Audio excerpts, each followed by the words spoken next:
Hi everyone, it's Jack here from Esports Live. Sorry to crash the podcast. A quick thank you to you all for all your support so far. We hope you like what you're hearing, even if our advice is absolute nonsense. Make sure you subscribe to our videocast on YouTube and Twitch channels, as well as follow us on Facebook, Instagram and Twitter, or if you prefer the podcast, subscribe on Spotify and Apple. Search Esports Live now on any of the platforms to get involved. We've got some exciting things happening in the background. Get ready for the Euros and the Fantasy Premier League season 21-22. Get involved now, don't miss out, and enjoy the pod. Fantasy managers, hello. Welcome back to another edition of the FPL Addicts Esports Live Fantasy Videocast podcast. Today we'll be reviewing Game Week 34 and reviewing the newly formed Triple Game Week 35, where a lot of teams have a double game week and one team, being Manchester United, have been given the first ever Triple Game Week. Alongside me, as always, are Ollie, Jack and Dave. We'll start with you, Ollie, because you're sort of returning back to the podcast today. How have you been, mate? Well, you say as always, mate, but I've been very, very inconsistent on this podcast. It feels like I'm like returning back from an injury layoff or something. But no, it's nice to be back. It's really nice to be back, and buzzing to be back on the podcast again. And hopefully, I can provide some decent advice for once. Yeah, he's fit to play. He's not 75% risk of playing. Got the yellow caution above his head. He's back on the podcast, which is brilliant to have you back, mate. Jack, how are you getting on, mate? Triple game week for Man United. Are you ready? Yeah, listen, good to be back on the pod. Welcome back, Ollie. And yeah, it's waking up to the news this morning that we've got 4 games in the next 7 days, including the Euros, the Euro League. It's pretty crazy. It's going to be pretty intense. And yeah, excited. I just wish I was back in the UK. As I said to you earlier, I just wish I was back in the UK watching it live every minute. Sit on the couch, watch United every night. Would be nice. Would be brilliant, mate. It'd be every couple of nights you'd have more Manchester United than you can deal with. And we'll finish off. We'll finish off with you, Statman Dave. How have you been? How's Fantasy League treated you this week, mate? Yeah, not a bad week, except my classic team struggled a bit with the game cancellation. I had 4 players affected by that and had basically no coverage for them. So ended up having 3 blanks and ended up with a lowly 28, which I think might be my lowest score of the season. So yeah, not a good result for me, that the game cancellation. Yeah, I think that was quite similar for a lot of people. And Jack, obviously, it was your team, Manchester United, who had the game cancelled because of the protests, the riots, whatever you want to call it, where they broke into the stadium, which was quite bonkers. But what was your takeaway from that? Yeah, watching it all unfold. Obviously, get sat down here. It's like for a 1:30 a.m. kickoff, so at 1 a.m. all that madness was unfolding. The protests went from, obviously a very small minority of the United kind of fans, some of them maybe not fans, but jumped on that, found a way into the stadium, got themselves onto the pitch, and obviously, on 2 occasions there was all sorts of scenes going on, and then breaking out outside the stadium with the police. Listen, it wasn't good. It wasn't the intention. I'm sure. Obviously looked on all the different feeds and with the supporters groups, and that wasn't what we wanted. The protests against the Glazers. All the fans wanted to say in what decisions like that going forward. So hopefully that can be sorted, and I'm sure there's a couple of clubs in the Premier League that won that as well. Yeah, and all it did really was cancel out the boring 0-0 annual from Manchester United and Liverpool. So, that's what was going to happen. You're not wrong. That's what everyone was bracing themselves for, and it's kind of good in a way. Cause I don't know if it might open it up more on the with United playing more games before then. It might open up for a bit more of a clash. A few more goals, hopefully. Yeah, definitely, mate. And obviously, as we mentioned, it has started the first ever triple game week. And on the topic of triples, Ollie, we'll go to you and you can review for us Spurs 4, Sheffield United 0. An absolute masterclass from the Guru's favourite, Gareth Bale, or maybe second favourite after Harry Kane. But he's got a man crush on him as well. He's not on tonight, unfortunately. He would love to talk about it, but we have to give him full credit. He would not shut up about him last week, and he absolutely backed it up on the weekend. So what did you make of the game, Ollie? Like, to be honest, it's probably a good week to not have the Guru on, because we do have a time limit on this podcast, believe it or not. I think if he was on here, he'd be on for like another 3 hours talking about Son and Gareth Bale and those two and Kane. Obviously, Son did wonders for my team, and Gareth Bale did a wonder for a lot of others. So, frustrating not to have him. You wake up in the morning, you see Tottenham win 4-0, and to see Harry Kane not do anything in those 4 goals was rather frustrating, especially when you slap the armband on him. But Gareth Bale is a Welsh wizard. We know what he's capable of. fans of the Premier League for a long time.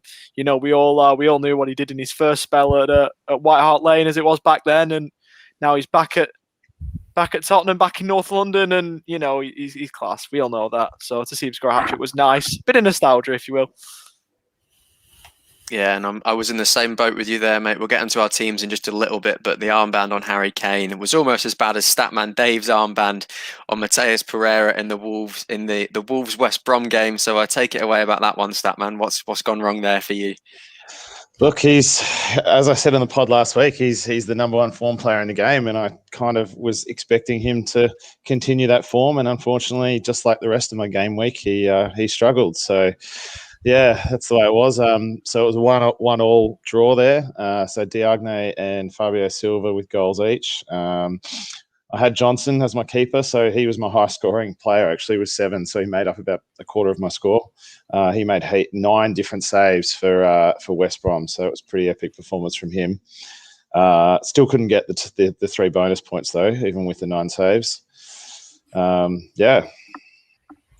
Consider him quite unlucky, but it's about time you put faith in Johnson and put him on your pitch after what's been happening with your teams. But we will move away from that now. And as you've been saying, below the average and stuff, the average this week was 39 points and the highest in the world was 124 points. And I'm just going to assume he had no Manchester United or Liverpool players, so I've got no clue what he's doing anyway.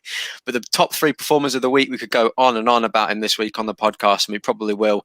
Gareth Bale with 3 goals, a clean sheet and 3 bonus points, which gave him 21 points.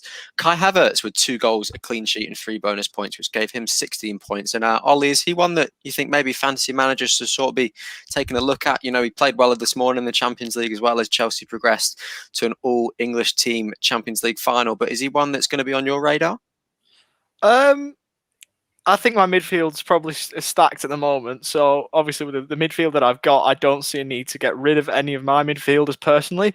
So he won't be one that I probably won't look at, but I think he's definitely an option. I'll just be wary of the fixture congestion for Chelsea. Obviously, they have now made a Champions League final, so that'll probably be in the back of Thomas Tuchel's mind because he'll want that trophy. He'll want a second Champions League in Chelsea's history. So it'll be an interesting one. I think he can make a case for it, but that's not a route I'll be going down, that's for sure.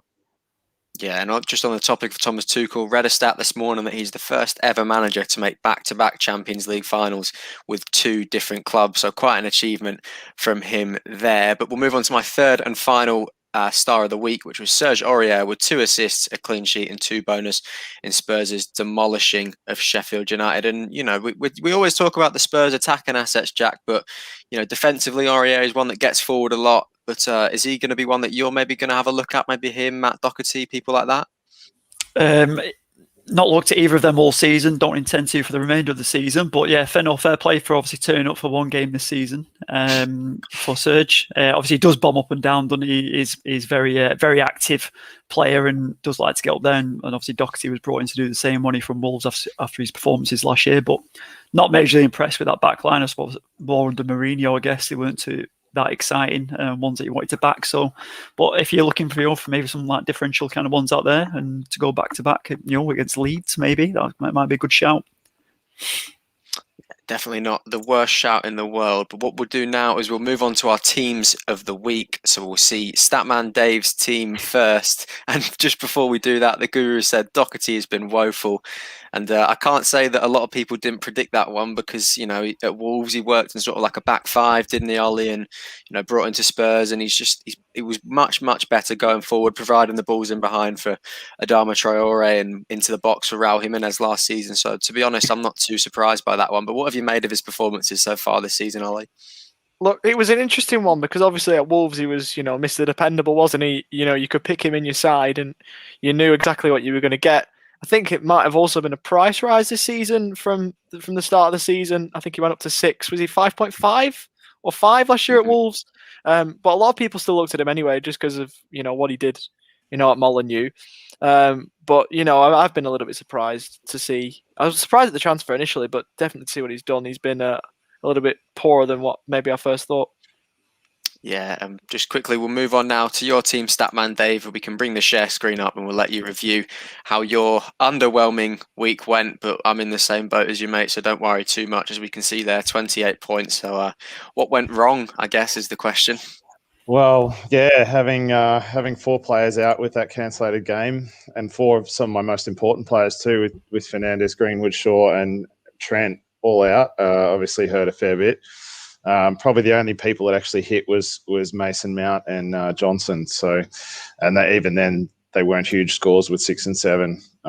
So on paper, the team's reasonably strong. I'm pretty happy with it, but just obviously this week, the ones that did play just didn't perform that particularly well. And obviously my captain choice wasn't the best this week either. Yeah, and obviously your man Iheanacho again did return, didn't quite score, but he managed to get an assist, so you would have been happy with that one.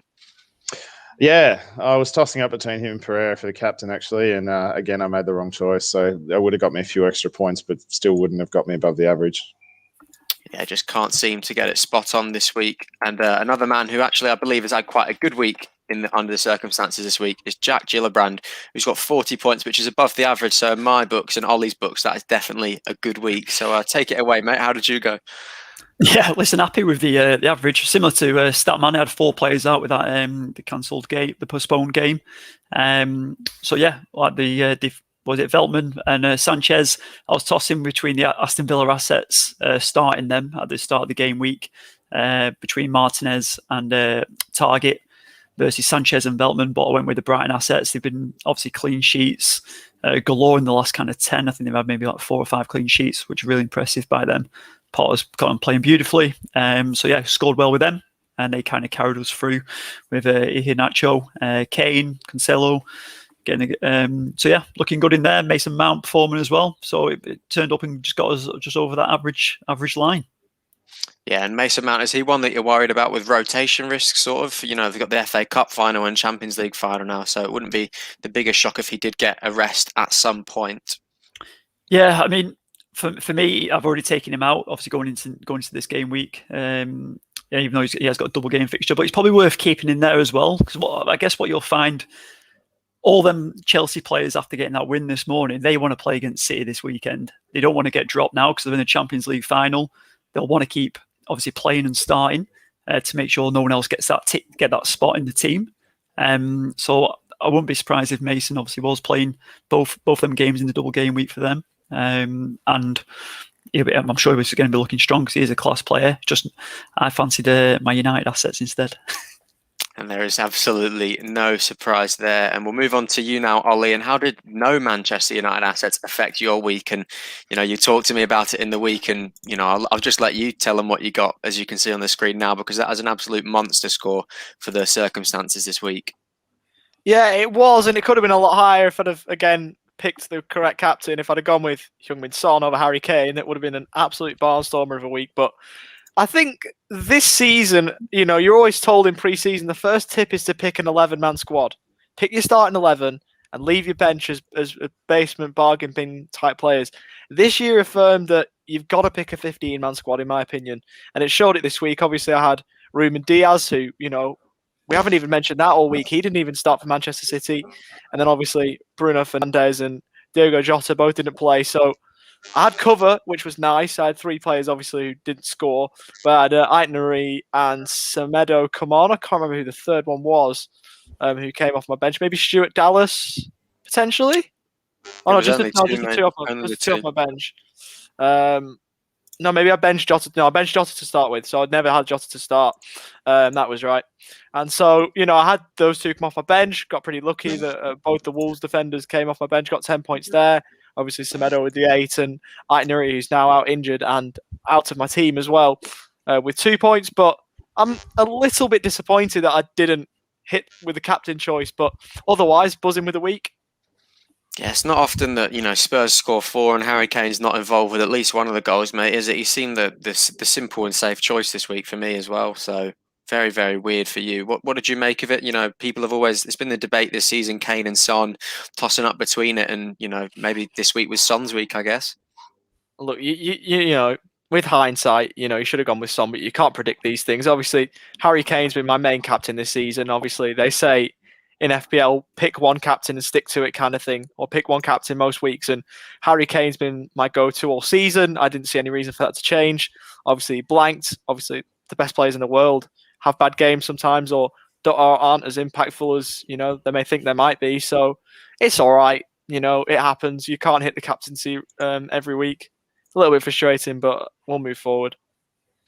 Yeah, and it was very similar for me. As I've mentioned, I also captained Harry Kane. I only got 33 points this week, so an absolutely appalling week by my standards. 6 points below the average. Schmeichel in goal did nothing. Ayat Nouri, as Ollie mentioned, blanked. Castagna with the blank. Dallas with the blank. Son returned, which was, one of the saving graces of my week. Lingard, Harrison, and Salah all blanked. Kane is the captain, blanked. Iheanacho, who was, another one of my saves this week, Bamford with the point, and then seeing Roberto Sanchez on the bench with the 6 points really stuck a dagger into my heart. But Ayat Nouri was my automated sub for Ruben Diaz, as Ollie mentioned before. He didn't even play. He was brilliant against PSG the other morning, though. But I think we just got to move on from this week, lads. I really wasn't too happy with my performance, but a lot of changes have been made going into the double and triple game week this week. So we'll just have to get onto that one a little bit later. But in his absence, we've talked about the Guru because of Gareth Bale, but we've still got to review his team. And he was another one that just sort of he literally did hit the average mark this week with 39 points. And Kufal, Ollie, he's one that a lot of FPL managers, including you and me, I know we've moved past him now. We've moved on. The Guru's stuck with him, and it's paid off from this week, hasn't it? Yeah, it has. Obviously, he's been brilliant all season. So foul, but I haven't moved on from him. He's on my bench at the moment, so I've still got him in my team moving forward. I think he's worth keeping hold of because he can get forward, he can bomb forward from fullback and put those balls into the box for, or even create for the likes of Lingard to score or a ball in the box for Antonio to head home or something like that. So he's probably worth keeping, and he's been a brilliant asset and a great find for all FPL managers that have had him this season. Yeah, and the double up on the Leeds, Jack, we spoke a lot about Leeds, I'd say 2 weeks ago now, when they sort of got out of the red patch on the difficulty rating. And, so far, none of my assets have returned and none of Matt's have either. So I think they're going to be one for the future. But, I'm definitely disappointed. How do you feel about the Leeds assets? Will they be going in your team for the future game weeks? Well, I did say on the pod last week I was bringing Dallas in this week, but with this, all the change around the game scheduling, obviously that got thrown out. But I'm definitely still keen to bring Dallas in. He's still on my radar to bring him for the remainder of the season. They've still got good fixtures leads. So yeah, definitely recommend to invest in them. Perhaps not this week, especially if you've got Kane in your team or your Sons and your Bales, because I'm sure they're looking to fire against Leeds this weekend. So yeah, look for the week after. It might be a better prospect. Yeah, and we'll finish off with you, Statman Dave. Wolves' assets, their good favourable run of form and fixtures are sort of coming to an end now. Do you think it's sort of time to get rid of the dead weight like Podence and stuff like that? Yeah, Wolves has sort of been a team that I haven't really invested in too heavily this season. Early on I sort of had a couple of players like Cody and that, but they kind of let me down, and then I have sort of been avoiding them throughout the season. So I haven't, definitely haven't been backing those guys for most of the season for me. Yeah, me neither. I think the injury to Raul Jimenez has really put a hole in their season. But we'll check now what those results have done to the FPL mini league. We've got Tom Stones in first. It sounds just like white noise now saying that every single week, isn't it? Brian Curtin in second, Keith Thomas in third, Paganotis in fourth, Deza Poruta in fifth, Rash Murray in sixth, Anaya in seventh, Tom Southworth in eighth, myself in ninth, and Jimmy in 10th. Ollie just outside the top 10 and 11th there. You'll be happy to know I told you today that with the transfers I've made and the points that I've taken away, you actually are in the top 10 starting into the game week. So you'll be thrilled with that. You got your mini trophy for top 10 in the mini league. Well, I mean, you said that I'd be a point clear of you, which isn't quite true. You'd still be 3 points ahead of me because I'm taking a hit myself this week, which I don't know if I told you about, but I'm taking a 4-point hit myself. So you're still just about in front of me there, but it's not going to last long, mate. So enjoy it while it lasts. Hot on my heels, just in touch and distance. The Guru is in 15th, as we can see there, and we'll have to scroll down for Jack in 31st. And then Statman, you were in the top 50 last week, but you've moved outside of the top 50 this week, and you now sit in 56th. Are you hoping to break into the top 50 for the remainder of the season, Statman? Yeah, I've been hanging around there for the last sort of month or so, and just can't really quite make inroads. So yeah, I dropped 6 extra places this week due to obviously my poor week. But hopefully, with a lot of those guys playing triple game weeks this week, that I can get back inside that top 50. Yeah, I think if I can finish 40 or something at the end of the season, I'll be pretty happy, considering it's my first sort of season really doing FPL. So yeah. And what's your plan of attack for this week then to get you into that top 40? What transfers have you made? So at the moment, I've just made the one transfer, which is Lacazette, who's been out injured, that I've sort of given up faith on, and I've brought in Wood from Burnley. Why? Why? Oh, for God's sake! All these Burnley players, man. Just because I knew you were coming on. But yeah, obviously I've sort of Matt with Vidra, and then now you with Chris Wood. My days. Yeah, sort of with the double game weeks happening, I've made a couple of hard decisions on who's going to be benched this week. So Lingard and Dallas, even though they're in form, they're going to be staying on the bench at this stage. Very interesting from you, Statman. And Ollie, you alluded to your -4 this week. So how many Burnley players have you got in your team to have to take a -4 then? I've got none, mate, as usual, as you know. But I'm going Man United heavy this week. I think a lot of people are. And all 3 players that I'm bringing in are associated in some way or have played for Man United in the past. 2 of them currently, and one of them has since moved on and is playing against Man United in the double game week. So a bit of a Red Devils kind of theme going on. I've got both fullbacks in Luke Shaw and Aaron Wan-Bissaka coming into my team because, to be fair, Aaron wins the ball so much, so I've got to get some of that into my team at the moment. I've got rid of both of the Wolves defenders I had in Nelson Semedo and Ryan Aït-Nouri, and I've also taken out Ruben Diaz, who's been amazing for your season, and brought in Johnny Evans. Obviously, brother Corey plays at Rovers, but there's no way he's getting anywhere near FPL at the moment. But hopefully Johnny Evans can keep up his goal-scoring form. Obviously got one at St Mary's the other week, and hopefully he can get a couple of goals for me this week. Yeah, I'm pretty similar to you, mate. Luke Shaw in. Joel Ward in, who's a bit of a differential for me this week. Crystal Palace centre half, doesn't often miss games, and they've got 2 decently favourable fixtures, so I'm backing them in this week. Diogo Jota in and Guaita in, so the double up on the double game week of Crystal Palace. And then out of my team went Aït-Nouri, Roberto Sanchez, Ruben Diaz, and Jack Harrison for me. And Jack, we'll round off with you, mate. What have you done? I've taken a -8 as well, I've brought Coleman in for Everton. He's obviously in a bit of form, so I thought to try and jump on the back of that, even though he did let me down during the season. Greenwood for Mount, and taking out Brewster for Watkins. So I've got my midfield loaded up now, which is Salah, Fernandes, Greenwood and Jota. So I'm quite excited about that. And the front 3 of Kane, Iheanacho and Watkins. So yeah, and obviously got Luke Shaw at the back with Target and Coleman, Martinez in goal. Pretty excited for this week. I think 10 out of the 11 have all got double or triple games. So yeah, hoping for a big one. And I've also I've played my bench boost as well. So I've got Lingard, Sanchez, Cancelo and Veltman on the bench. Yeah, I'm the same with you there for this week, mate. Bench boost. I think it's the time now with the double game weeks. It's my final chip to play. I'm sure it probably is your final chip as well, isn't it? That's right. Yeah, that's right. Yeah. I wonder if I think we were chatting today. I wonder who's got a triple captain left, because that'd be some chip to play right now on a United asset.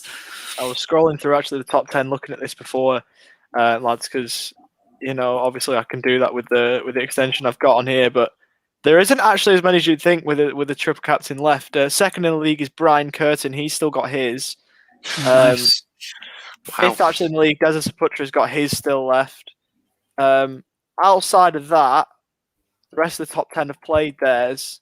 Yeah. And the next one down the league with it available is actually one of our mates at school, Elliot, Xavier Appella, who's in 16th, who's still got 3 chips left to play. He's got his second wild card, his bench boost, and his triple captain. So you'd think he'll be playing a couple of those at least soon. So there's not actually a lot with triple captains left to play. It's going to be very interesting to see how the transfers that we've made this week shape our teams next week. But that ends the section on our teams.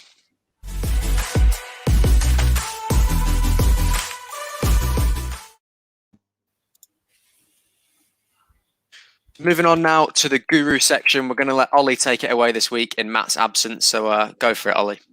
Yeah, the Aldi brand Guru, I've branded myself, so this one won't run as seamlessly as all the other ones. But nonetheless, we've got the watch. This is all the Guru's work, so I'm just basically relaying it. This is all his You're opinion. not meant to say that. You're meant to wait for it to pay off, and then you take all the credit for it. So it was all me. No. Well, the thing is, if I preface it now, then the Guru can take all the credit when he's back here next week. If it pays off, if it doesn't pay off, then I don't look like a melon who's come up with all this advice. So, I don't lose here. I can either give the Guru the credit he deserves or, take the Michael when it doesn't. But we'll start with the watch list. He's got 5 to look at, and this is sort of his differential type section, I assume, or his form players are all mangled into one. He's gone with Kai Havertz to start, 3.8% ownership. Obviously, Chelsea got a lot of fixtures come up for the rest of the season.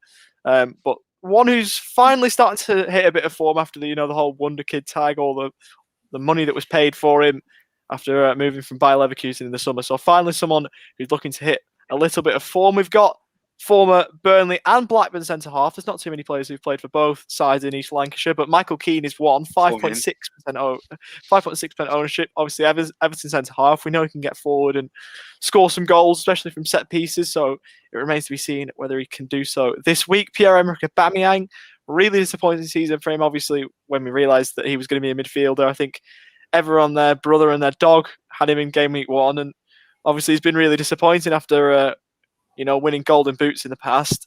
We've got Vicente Guaita, 3.1% ownership from Crystal Palace. Obviously, Elliot, you said you brought him in. Got the double this week for the Selhurst Park side, so maybe one to look at. And one of your favourites, Jack, in Edinson Cavani to round out the watch list, 4.8% ownership.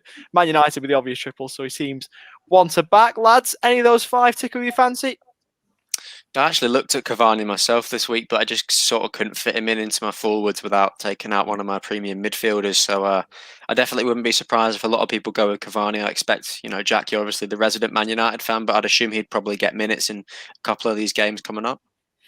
Yeah, I'm not sure he'd be making an appearance in all 4 of them. He's a bit of an old boy these days, isn't he? But listen, I think if you back Cavani, he's gonna hit surely in a couple of them games. I feel like the ones at Aston Villa's and Leicester's, he will be hitting. Obviously, the Liverpool one is a bit more of a difficult task, but listen, Cavani's going to be good in there. There's Martial's out, James is out. So it definitely leaves a space in there for Cavani to start with Greenwood, Rashford and Bruno. It definitely does. Definitely one to look at, especially with the triple game week for Manchester United, the first in FPL history. I thought there may be a couple more United players in there, but he's spaced it out and looked, all over England for some players to put in his watch list there. But moving over to his teams to back, I thought that I would have to prepare this all myself, so I was editing all the notes and stuff, and I'm really surprised to see the absence of Crystal Palace in these 3 teams to back. Well, I say not surprised. I probably would have had Palace in there myself if I was making all this stuff up, but the 3 teams in there, definitely capable of doing something this week. Obviously, Manchester United, we've talked about at length.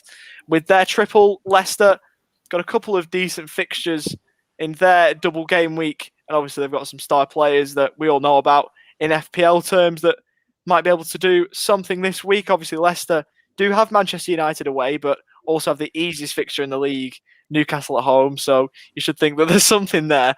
And then also Liverpool, the 3rd team to look at. Obviously, Manchester United away, never an easy fixture, obviously, with the rivalry that those 2 clubs share. But again, their first fixture in the game week, it's not too bad. Southampton at home, you'd expect points there for a lot of Liverpool assets. So, lads, what do we reckon? Those 3 teams probably fair? Yeah, the Leicester one, as you mentioned, Ollie, easy, isn't it? 5-0 at home last season. I remember you had. Did you have Soyuncu and Pereira in your defence that game? And Pereira got 2 goals, I think it was. I definitely had Ricardo Pereira. I'm pretty sure I had Soyuncu as well. I remember waking up for that game. I was in Queensland at the time. I remember messaging you, and you were just fuming. It was like 1:30 or something. I was watching that, and just messaging you. You were fuming, and I was buzzing that Ricardo Pereira played the game of his life. But yeah, it's an interesting one. Obviously, a fixture you weren't proud of, and you'll be hoping for the to avoid the same this weekend coming up. Mate. But yeah, I'll have to see if that happens. In terms of captain picks, we'll stay with the Leicester theme, and we'll start with senior man Kelechi Iheanacho, who, obviously Statman Dave's favourite. There's goals coming from him against Newcastle. Let's say that. Oh, I mean, there might not be, but I'll predict some goals there for the Nigerian frontman. If there's not, apologies to any Leicester fans out there that that I've now put the commentator's curse on. Let's say, but I think Kelechi Iheanacho would be a safe pick this week for the armband. Bruno Fernandes, he's the one I'm going with, and I think a lot of other FPL managers will be going with, especially if they've got the triple captain on the triple game week. Then it might be one to look at. Mohamed Salah, obviously, probably down on his FPL standards this season for the Egyptian king himself, but still, we know what he's like. He's a talented FPL player. He's a brilliant player. I think he scored the most points last season, the first player to hit over 300 points. So he's a class player, Mohamed Salah, and definitely one to look at. Ollie Watkins, obviously, moving from Brentford to Aston Villa at the start of the season. He's, done well. Definitely a budget striker, one of the best we've seen all season and in recent Premier League history as well, especially coming up from the Championship and doing what he's done at Villa Park. Wilfried Zaha, obviously Palace, I think outside of Manchester United, probably have the easiest fixtures of the week, or the most appetising, let's say, fixtures of the week. I think it's 2 on the FDR for both of their games. Yeah, it is. Sheffield United away and then a trip to St Mary's to face Southampton. So definitely want to look at there. And his curveball, he always does this, Matt, with a curveball. He's gone with Digne. Obviously, Nepenthes' favourite there as the number 6 captain. So, lads, what we saying? Jack, we'll go to you first. The number 1 on the list, Bruno Fernandes. It's got to be, hasn't it? He has. He's been my obviously when you were talking about captains early on in the pod, mate. You have one kind of set captain for the year. Fernandes has been my guy with Kane as kind of my secondary. But Fernandes, yeah, definitely he's going to get the armband this time. Three games. He'll want to play them all. Ollie will be too scared to drop him. I think he's got to play them all, and he'll have that captain's armband on for me. I think he will for me as well. But Dave, obviously, we've seen your bromance with Kelechi Iheanacho. Will you be able to move the armband off him, or are you too emotionally tied to the Leicester striker?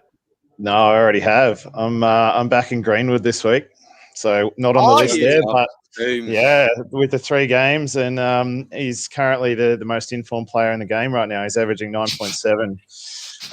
So I can't go against him, even though I'm ditching Iheanacho, but he's only got 2 games. So what can I do? Love it. I suppose so. But I mean, Elliot, the captain you've gone with this week is Mason Greenwood. But you said at school you might consider changing that to the biggest curveball we've had all season. Explain. I said as a joke that I might go with Joel Ward because I really, really back Palace this week. I really, really do. But no, it won't be moving off Mason Greenwood for me, mate. As I said to you, he had over 30 points in his last 4 weeks. He's returning every single one of them other than the Leeds game, and he's been absolutely insane for the Red Devils. So he's my pick for this week. And if you don't have Fernandes in your team, I'd highly suggest get Greenwood in for this week, get Rashford in for this week, and he'll do the business for you. I love the comment in the private chat, by the way, from Jack. Lads, don't kill us saying school. Don't guilt trip me. Oh, God's sake. It's like the youth podcast, this one. Yeah, I mean, I suppose so. Obviously, that's where we do some of our best work in that common room. No, this is where it all comes from. It's from the back room in the during the break time, lads. But yeah, he's got the knowledge. That's why we need a mix of the young and the old in here to make sure we can provide the best advice and knowledge possible. I mean, we'll give you the knowledge on FPL, and you give us the knowledge of how to be a teenager. That'd be class. Of life. Yeah, life, exactly. I think that's a fair trade-off, if we're being honest. I think that's a fair trade-off. That's the Guru section for the week. Slightly different because you actually have someone delivering it this week who has no clue on what he's talking about, and hopefully we get the actual Guru back next week who can give you something. And also, as we said in the group chat and the private chat rather as well, no Scat 11 this week. So not too sure what the Guru's done there, but he's slacking. He had too many games to choose from, I think, so too many choices. But he's just on a Tottenham in a Champions League final, in a final rather. He just bottled it. He's just bottled it when we needed him. I don't know if you maybe want to reel off a player each to see if we can build one. Off the top of your head, kind of wing one. I don't know if El, you want to go with a goalkeeper. Guaita for this week for me, mate. I think I'm really fancying Palace this week, which means they'll probably concede 6 in their 2 games. But Come on, Roy Hodgson. No, fair enough. And Dave, have you got a left back for us? We'll go 4-4-2, lads. All right, just for everyone out there, we love that. This is what life experience gives you. So have you got a left back for us? Well, a man that you said you brought in this week, Jack, I'd go for Coleman. Yeah, nice. Coleman's a good listen. He's got a couple of good a couple of good games under his belt in a bit of form, so hopefully he can capitalise on that. And like I said, I brought him in as well. Traditionally plays right back for for Everton, and then in another defender, Ollie. Yeah, I hope we're not going with the traditional 4-4-2, 2 fullbacks, 2 centre halves, because why not? I think if we just go, I'm just going to FPL one. We'll go four fullbacks. If I can take the other fullback, then obviously just seeing in the comments at 5:26 local time here as we're doing it, Matt commented on his formation of the 5-2-3. So that's not something we're going with here, but I'll take Luke Shaw as the other fullback because I think obviously the 3 games, you could pick either one of the fullbacks, either Wan-Bissaka or Luke Shaw, but I'm bringing them both in. But I'll go Luke Shaw. Yeah, nice. And I think I'll just put Aaron Wan-Bissaka in there just so we can keep moving on. And Elliot, one more. Joel Ward, mate. It's got no one else this week. It's Joel Ward's game week, and we're just living in the simulations. It's his time to shine. Very nice. Don't fancy Michael Keane in there? Nah, it's all about Joel Ward this week, mate. I can't believe the Guru hasn't included him. I think he's got less ownership than Keane, so he's a proper differential. Yeah, nice. No, I don't think it's a good addition. Obviously, they've got good fixtures, haven't they? So I don't see why not. I was looking at him because I was going to try to fit Cavani in instead of Watkins, but Joe Ward was my go-to because obviously he's cheap in there, isn't he? But moving on to midfield, Statman, have you got a midfielder for us? Mason Greenwood. Greenwood, of course. Man in form, hottest FPL asset out there at the moment. Greenwood, probably one of the most transferred in, I think. And then Ollie, got a number of midfielders for us. Well, we've exhausted our 3 Man United players if we're going to go by that logic. So I was gonna take obviously Bruno, who's going to miss out. Take Mohamed Salah. If there's no budget, Mohamed Salah's got to go in there. 2 decent fixtures, so we'll have to see how he goes. Nice. I'll go Zaha in there. I think in there that's our 3rd Crystal Palace asset. Elliot, another midfielder. Yeah, it's a bit boring, but I'll go with Salah's partner in crime. I'll go with Diogo Jota. Very nice. And I've got one more for us, Statman, in there. Let's go with Havertz. Ooh, Havertz, yeah. Right. Very good choice. I think he's obviously got playing, Tuchel's got him playing the way he wants him to do to earn his 300 grand a week, which he's on. And I was thinking there, what about Sigurdsson or James Ward-Prowse? Ollie, what did you think about one of them 2 assets? I looked at Ward-Prowse myself this week, actually. I hadn't give Gylfi Sigurdsson any thought, which that's actually a really, really good shout, to be fair, from you, Jack. But I think Ward-Prowse over Sigurdsson for me, even though he's done all right, has the Icelandic magician, in recent weeks. But yeah, James Ward-Prowse is a great shout. Yeah, both really good. Obviously, they're all both on set pieces. Southampton have got. We have 5 midfielders, by the way. Yeah. I was just thinking what you thought about them too, and if you obviously transfer one of them in, because I know you said you were struggling with a midfielder, but it was pretty 2 good. I thought they were 2 fair shouts as well to look at. And let's go strikers. I'll go. I'll put Cavani in there. Oh no, can't go Cavani. We'll go Harry Kane now. We'll stick Harry Kane in there anyway against Leeds. Hopefully, he bangs a few against the Leeds team, which obviously I'll love to see. And El, do you want to finish off with a striker? Yeah, I'll go with Iheanacho. I think he's probably the obvious choice for that second slot. He's got the double, but there's also teams like Chelsea, so maybe someone like Timo Werner. But I'll go with Iheanacho. Listen, I think Kelechi's going to be banging a hat-trick in against you boys, hopefully, and fingers crossed. So definitely him over that Timo Werner, he's coming to a bit of form. I was hearing some stats today about Timo Werner. He's actually scored 12 goals this season and assisted 10. So he's actually in the double figures club. So overall for the season, so not too bad from Timo, considering how much hassle everyone gives him. But obviously that's our kind of off the cuff scout 11. I reckon we've gone slightly over budget, but not too bad in there. And we're playing a 4-5-2 because we've got Greenwood. We'll have them Greenwood, all in there, Jota, Salah, Mane, and Zaha. So we're playing a 4-5-2. Do you not like that formation? It's a bit illegal, isn't it? We'll take it. We'll move on with it. We'll take it. We'll take it. And thanks to the Guru. And unfortunately, he couldn't be on here tonight. But thanks to the Guru for providing the goods. and that covers the Guru section.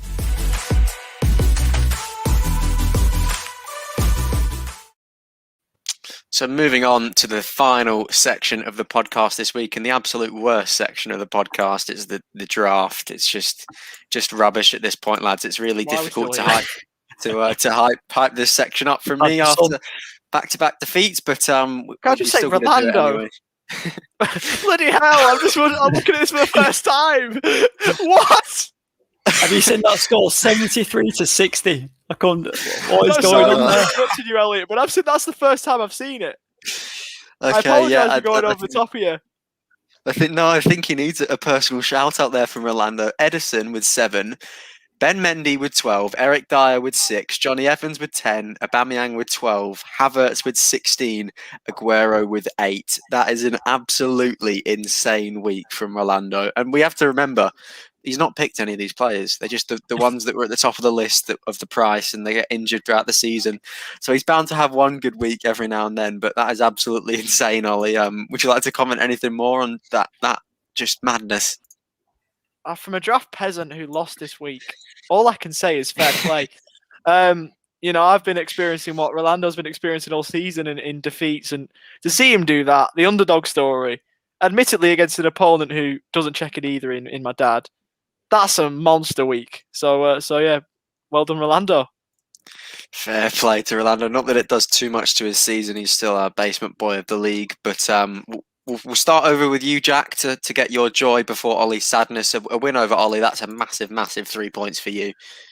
Yeah, it was a huge one. It wasn't looking too good at one point, and then Antonio came out of nowhere and saved the day and he scored a brace, didn't he? Bagged 2, and he could have had a hat-trick as well. So that got me over the line. So yeah, thank you, Antonio.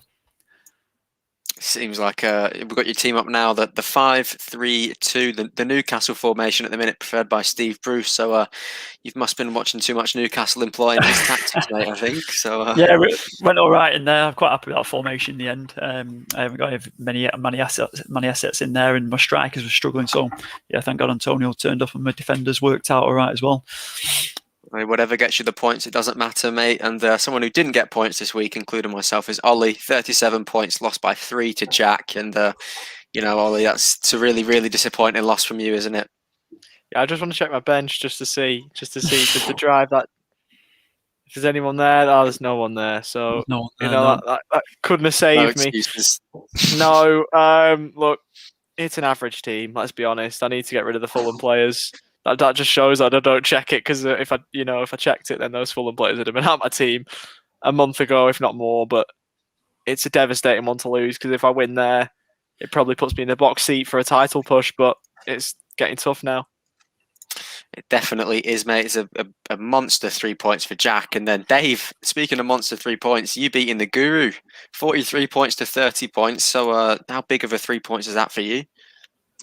Well, it as we said last week, it sort of changes the league a bit. It sort of squashes up the top 4 and makes the title charge a bit interesting for everyone now, and it keeps me in touch. Yeah, so you are. We say it every week. You're the highest scorer in draft this year. So, at the end of the day, if you did end up winning the league, there can be no complaints from anyone.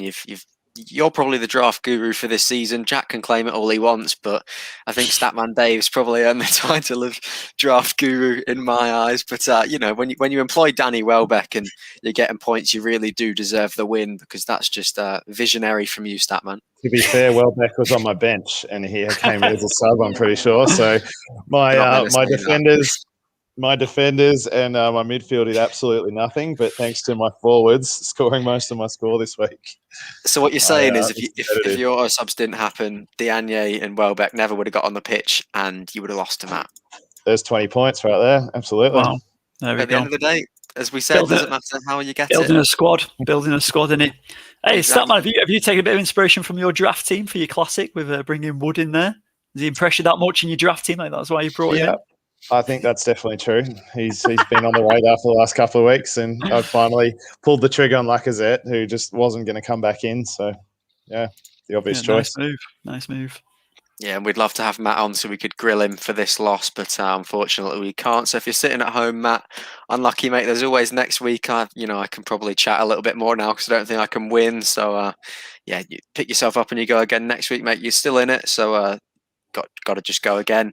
And your dad, Ollie Peely, with 60 points, and Rolando with 73 points. That's game of the round for me. And I would have thought that would have been the most boring and 0-0 draws if it was a game in real life. How's your dad managed to get 60 points, mate?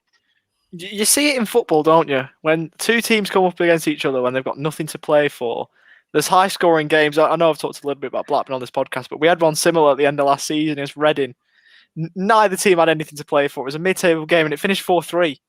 This is a prime example of what happens. It's it's the same again, but just in fantasy terms. Like 133 points between the two is mental. Some good maths, especially from two that have done absolutely nothing all season.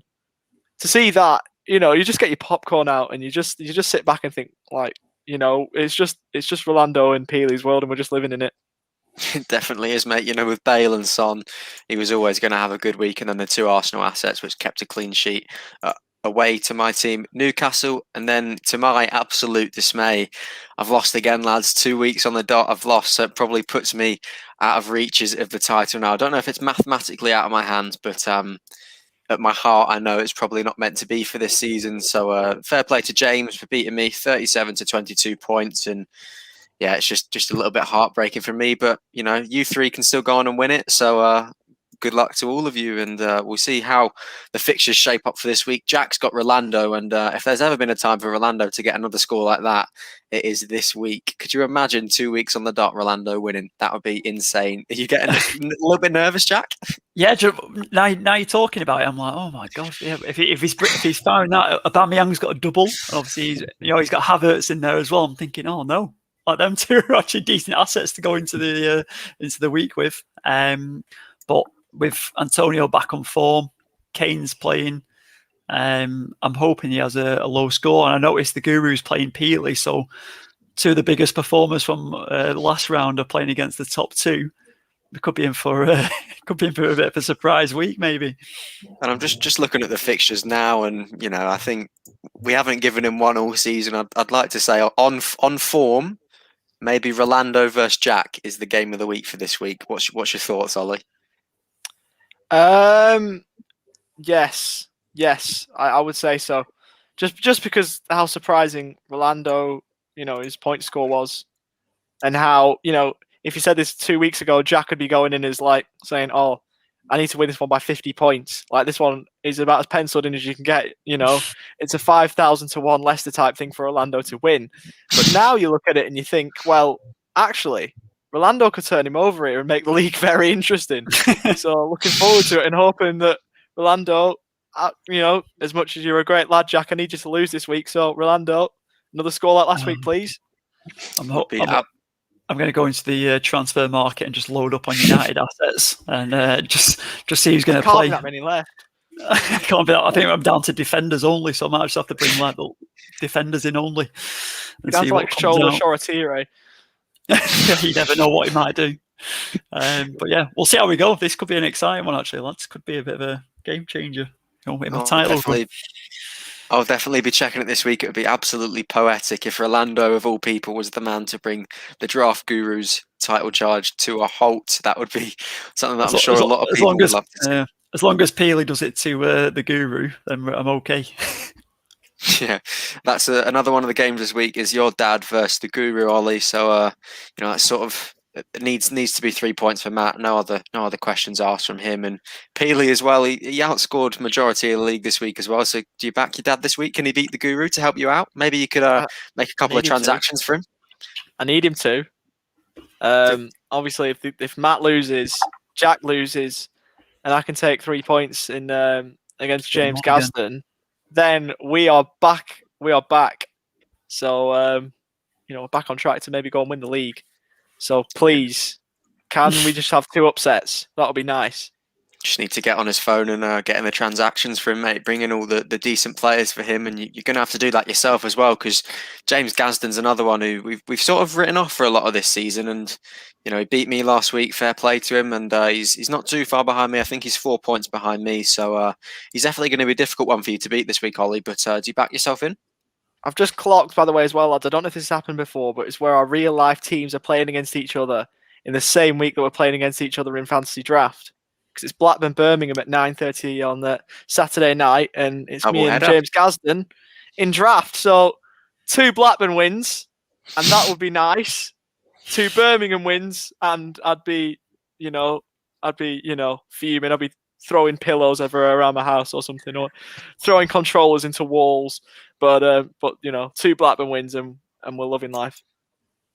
Yeah, and then to round off the game week for our draft league would be me against Statman Dave. And how confident are you going into this? Is it 2 wins on the dot now for you, Statman? How confident are you going into this week against me? Yeah, I think I should have a pretty good chance. I've got to just double check. I haven't really looked at my draft team yet this week, but I'd say I'm pretty confident. Yeah, and we'll just shoot off from the game of the week then. So, Jack, you against Rolando. Are you backing yourself in to get 3 points this week? Yeah, it could be a close one if it's anything like last week for Rolo. So I'll back myself in there and carry on the title charge and keep the pressure on Matt and go above him hopefully this week. Yeah, good stuff. Ollie, what about you? Yeah, Blackburn will win at 9:30 Saturday night, and I'll follow suit and beat James. What about Jack and Rolando, mate? In terms of Jack and Rolando, well, I'll win and Rolando will win, and I'll say that also that the Guru will lose. So it's all gonna be perfect. Jack, you're gonna lose by 50 points. Guru to lose by 70, and give me a 3-figure win, and I'm gonna win the league. Simple as that. That's not gonna happen. But I think head says Jack, heart says Rolando in a landslide. Yeah, and Dave for the game of the week, Jack versus Rolando. What do you think? How do you think it's going to go? I don't think Rolando can back it up 2 weeks in a row, so it's got to be Jack. I don't think that's probably his first good week all season for the majority of it. So I'm going to have to follow suit and go with Jack. But heading into the final sprint of the season now, it's not a marathon. It is a sprint from now on. We've got Matt in first on 60 points, tied with Jack on 60 points. The Guru's only above him on goal difference. Then below him, we've got Ollie on 57 points, Statman Dave on 54, myself on 51, James on 50, Peely on 28, and Rolando on 22. So it's going to be an absolute monster finish in this league. It's going to be really close, and it's definitely one that you're going to want to keep watching. But that wraps up the draft section and concludes another brilliant podcast. So Ollie, it was really nice to have you back on, mate. But is the podcast curse going to occur? Are you going to have a bad week this week, or is it going to, has it inspired you to do really well this week?